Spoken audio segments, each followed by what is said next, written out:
Hi friends, పచ్చిరొయ్యలు cauliflower curry ఎలా చేయాలో చూద్దామండి.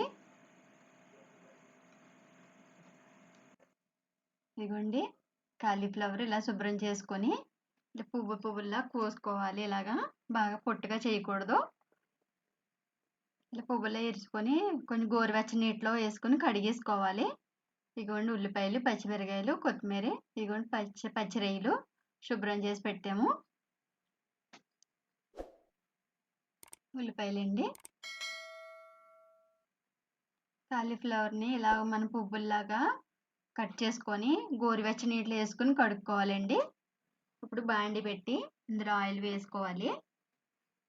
తగినంత ఆయిల్ వేసుకొని ముందుగా ఇప్పుడు ఉల్లిపాయలు, పచ్చిమిరకాయలు వేపుదాము.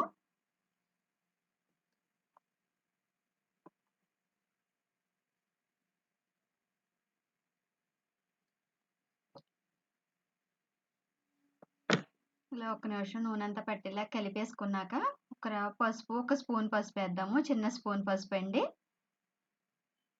ఇప్పుడు తగినంత ఉప్పు,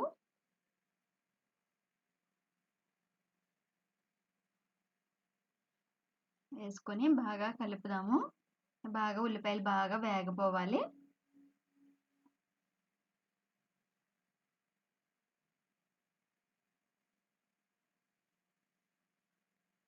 ఇదిగోండి, పచ్చిరొయ్యలు, ఉల్లిపాయలు అలా వేగిన తర్వాత పచ్చిరొయ్యలు తీసుకొని అందులో వేసేద్దాం. మళ్ళీ ఒక 5 నిమిషాలు వాటిని బాగా వేపుదాము.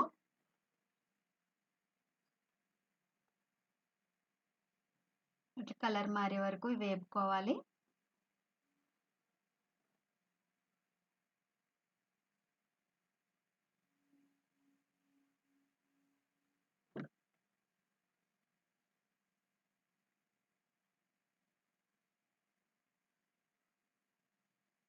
ఇదిగోండి, పచ్చిరొయ్యలు అలా బాగా వేపుకోవాలన్నమాట.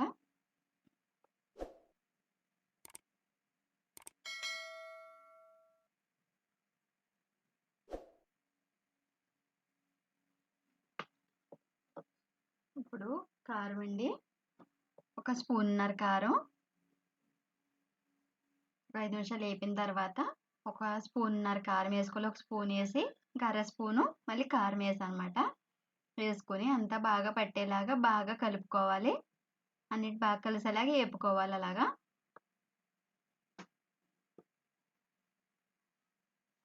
ఇదిగోండి, ఇప్పుడు ఒక గ్లాస్ వాటర్ పోసేసి బాగా కలిపేసుకొని మనం మూత పెట్టేసుకుందాం.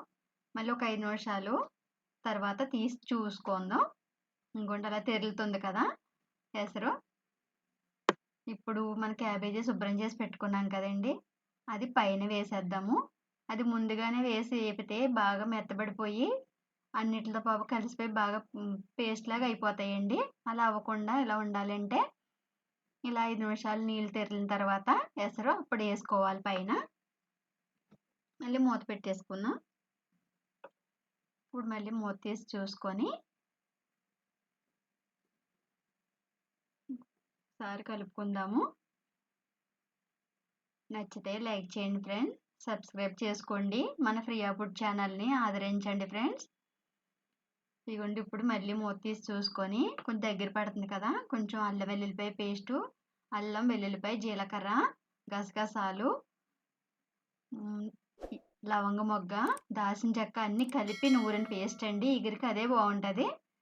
అది వేసుకొని మళ్ళీ కొత్తిమీర కూడా దాన్ని చల్లేసుకొని మూత పెట్టేసాము. ఇప్పుడు మళ్ళీ 5 నిమిషాల తర్వాత మూత తీసి చూసి కర్రీ రెడీ అయిపోయింది ఫ్రెండ్స్. కర్రీ నచ్చితే లైక్ చేయండి ఫ్రెండ్స్.